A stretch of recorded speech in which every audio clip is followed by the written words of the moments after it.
Okay, rolling. Are we rolling, Hank? Okay. Hi, I'm Anita Crackinstuff, not overstuff or understuff, Kraken Wolf. It's a prepositional phrase, not a proposition, which would be highly inappropriate. And our special guest today starts with an M. It's like two mountains, and you can't write the M backwards. Hi, Melissa. Hey, I'm Melissa Gillette from 15-Minute Field Trips. I have something else that starts with M. Morel Mushrooms.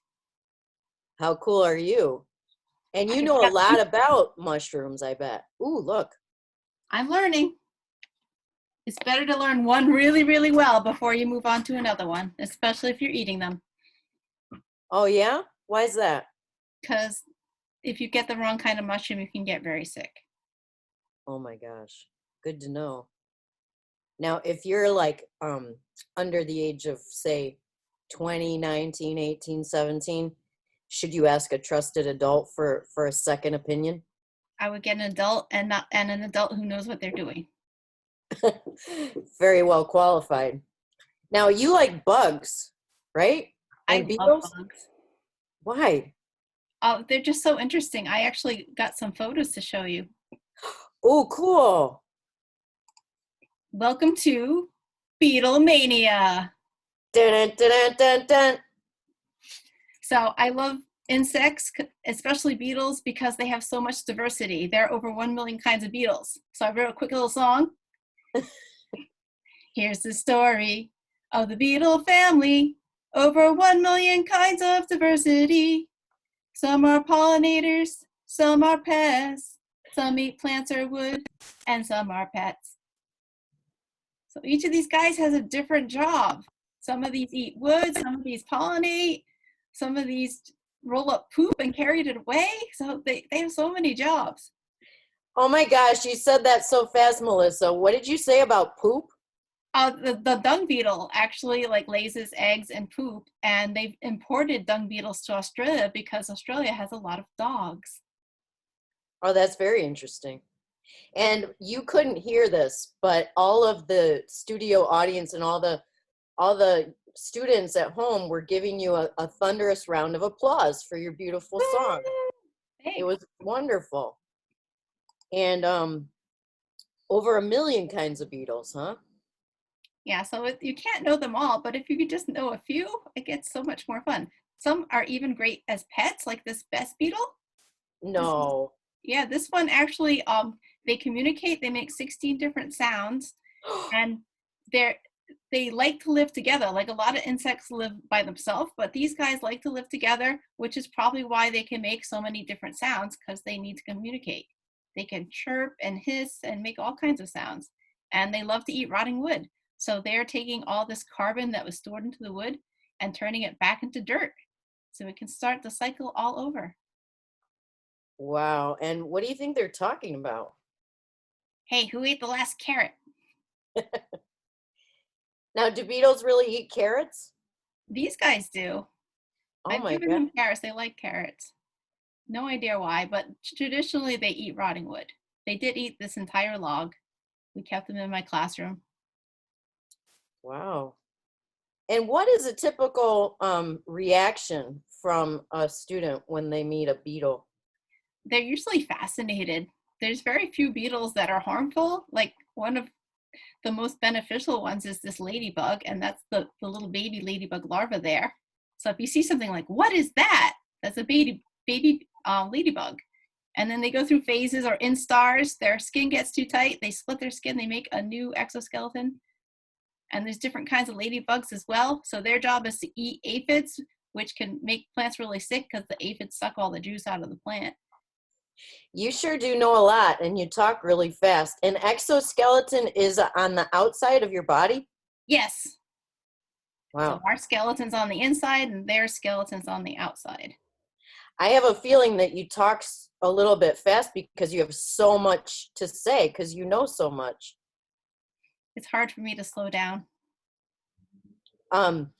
It's great. It's just I have to ask you to repeat things because I don't know as much about beetles, and I'm very curious. Yes, I love questions. Is that your hand? Oops. Oh, yes, that is my hand. And how did it feel to have a beetle on your hand? They're kind of tickly. Wow. What was that next picture? That So was beautiful. sometimes beetles can be pretty, but not very nice. This is an Asian lily beetle. They're very, very pretty, but their larvae eat the plants to the ground. Now they only go after the Asian lily, but if you see anything that looks like this, that means they're over there and eating all your plant. And over here, this thing that looks like poo, it's the larva that has covered itself with its own poo so that no one will eat it. I think it's funny to hear you say poo. You said a dung beetle earlier. Is that where the origin of the word dung? That's a completely different kind of beetle. Like this Oh, one eats plants. The dung beetle eats poop. This one just uses poop so it can hide. yeah, I meant, is dung a synonym for poop? Yes, it is. Oh my gosh, I never knew that. Okay. And that's an Asian lily? Yep, an Asian. How beautiful. Yeah, I love these. They're not native, obviously, because we live in New England, but they just make such beautiful flowers. So most of my plants are native, but I indulge in this one. Melissa, how has the pandemic affected beetles? Oh, that's an interesting question because generally, like, because people have been using less fossil fuels, the air's been cleaner. It's also been less noisy. So it's been really good for dolphins and whales because they get very distracted by lots of noise. So they feel like a lot safer. Beetles are not affected by that, but having cleaner air is going to help all of anything living. It's going to make trees grow faster. It's going to make you feel better being outside. It's going to help a lot of animals. And you, when it's not a pandemic, you usually have your field trips outside, right? Right. And how is that better or worse than being on a phone or a computer or a television? Well, I can show you pictures of beetles chewing their way through wood, or you can find it yourself, which is so much more fascinating. And then you can figure out, like, how did it get there? The really interesting thing is when you follow the tunnels and you notice it's getting bigger and bigger because the beetle larva was getting fatter and fatter. Oh, cool. That's very interesting. It looks kind of like hieroglyphics. Yeah, I think of it like elf writing. Cool. So these are kids that I worked with, and they actually found beetles going outside. This Uh-huh. one, this female stag beetle was found right at the park where we met that other beetle grub. Over near Blackstone Boulevard, Yep, the which Blackstone is Park Conservancy. B for beetle. Um, Without getting into too much detail, hashtag children, how do you know that's a female beetle? Good question. It's called a stag beetle because the males have this big mouth part that looks like antlers. And this does not have the antlers, so we know it's a girl. Oh, cool. Okay. Kind of like deer. Yep. Oh. So those also eat rotting wood. Here's another beetle that a kid found. This one was already dead, so decided to take it home and draw it. So that's something else you can do. Like, you find a discovery, draw things, like bring a sketchbook with you outside, draw outside. If it's something you can take with you, like, don't take living stuff with you because that's where they live. But if you find like a dead bug, you can draw it, or a plant. Oh, yeah. Different shapes, like this kind of has a little Y on it. This is called the elytra. That's the outer part of the wing. Count how many legs it has. 1, 2, 2, 3, 3, 4, 4, 5, 5, 6. 6. So Oh, they have like an 6 legs. ant. Yep, because all Oh, insects have 6 legs. okay. So you can I start. didn't know they had that much in common with each other. Cool. Hmm. Um, what if I'm not good at drawing? Well, any kind of drawing you do is going to help you remember details, and you just get better with practice. Like, if you can draw an oval or an egg shape, start with that. As you get better at it, you'll add more details. So if I draw it, I remember better and I'll do better on my SATs. Yes. Oh, cool. And I'm gonna have to take my 14th and or second Zoom meeting in a short amount of time, but I wanted to prep you because I think I'm gonna ask you to do your song again, if you might, while I get the ants out of my pants, since we're talking so much about 6 legs. All right. But before that, I think you were going to tell us one more thing. What was that? Oh, how could I be a part of your program? Because it's even just in, 5.5 minutes, I've learned so much. Is how else could I reach you and learn from you? Or if I'm a school, how could I? Ooh. So this is our blog, 15minutefieldtrips.blogspot.com. And over there you can find lots of resources and downloads. We can book programs. Right now we're just doing virtual programs, so most of that's done through Zoom.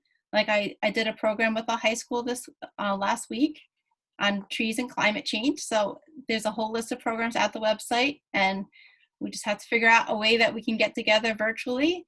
Otherwise, I do a lot of park programs, school programs, birthday parties. You can also download pages like this and take them out with you. So we have ones on beetles, butterflies, animal detectives, all kinds of downloads, and everything you need is right at that website, 15minutefieldtrips.blogspot.com. Okay, cool. I'm going to tell my friends at Alan Sean Feinstein Early Learning Development Center right away. That's one. Great. And they're really smart. So if they go to your blog, and then they could go outdoors with a trusted person old enough to vote, right? Exactly. And then I thought I saw your name affiliated with the Rhode Island State Council for the Arts. yes, I am also a RISCA artist, and they have helped fund some of our programming at Blackstone Park Conservancy. Well, that makes you extra official, huh? Cool. Okay. I'm going to tell everyone. So unless you want to say more, I would love to get the ants out of my pants and invite Imogen and Miles and Mabel to join me. Oh, that'd be great. I do have a short video I filmed with my daughter if we have time. Otherwise, we can. Oh, yeah, no, yeah, absolutely. Sure. Okay. So this goes back some years, but this is us exploring our beetle collection. Okay, so we have 2 of these characters. You can see one's almost opening its wings, but it died. And this one is a closed one. See, it's kind of colorful. And if you do it upside down, it's also colorful. It has like purple and blue legs. That's pretty cool. This one's kind of opening it. Its legs are wide open. Also the shiny purple and blue, the colorfulness. And it's kind of dull down there, kind of soft. So now we are on to the next one. Here's this little guy right here. It's kind of small. I don't know what it is, what kind of bug it is. It's some kind of beetle. Yeah, it's kind of longhorn beetles. Pick up the longhorn beetle. It's very long antennas. Oh yeah, this one, the longhorn beetle. It might be a palmetto bug. Can't you see their little? Yes, and they all have. It's very long. And sometimes we find them in pieces. Yep.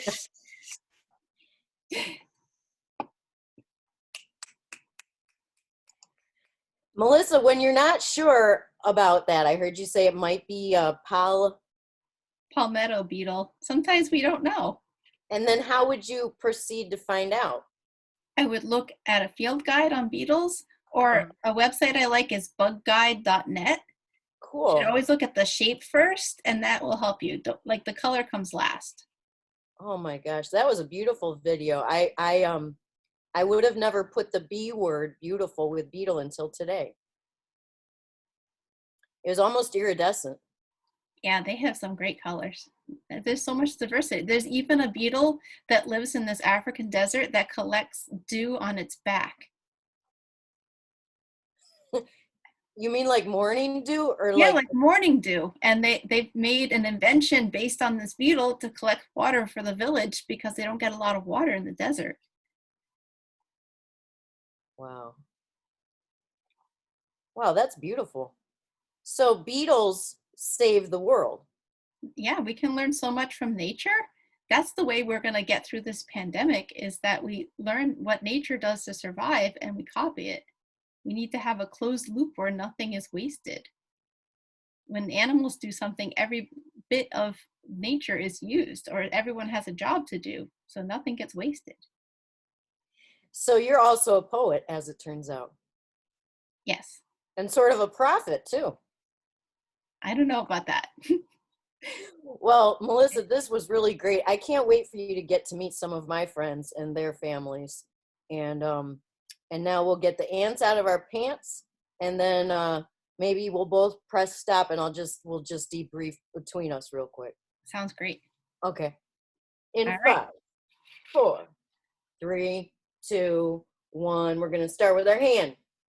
Here's the story of the beetle family. Over 1 million kinds of diversity. Some are pollinators, Foot. some are pests, some eat plants or wood, and some are pets. Head. Beautiful. Everyone, applauso, applauso. And cut, Hank, cut. Thanks Cut. for having me.